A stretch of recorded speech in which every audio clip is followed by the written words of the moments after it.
वसुंधरा शक्ती news, आपले हक्काचे news channel.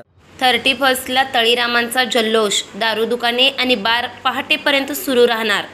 2024 वर्ष संपायला आता काहीच दिवस शिल्लक आहेत आणि नववर्षाच्या स्वागतासाठी तयारीला जोर आला आहे। हॉटेल्स, पब आणि रेस्टॉरंटमध्ये बुकिंग सुरू असून विविध ठिकाणी तर खास कार्यक्रमांचे आयोजन केले जात आहे। नवीन वर्षाच्या स्वागतासाठी लोक मोठ्या जल्लोषात सज्ज झाले आहेत।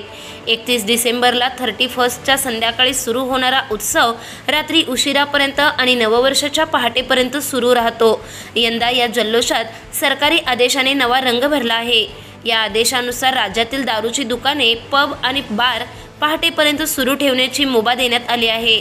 नवीन वर्षाच्या स्वागताच्या निमित्ताने मद्यप्रेमींमध्ये दारू आणि बिअरची मागणी प्रचंड वाढते, त्यामुळे या काळात मोठ्या प्रमाणावर महसूल मिळतो। याच गोष्टीचा विचार करून राज्य सरकारने दारू विक्रीची वेळ वाढवण्याचा निर्णय घेतला आहे।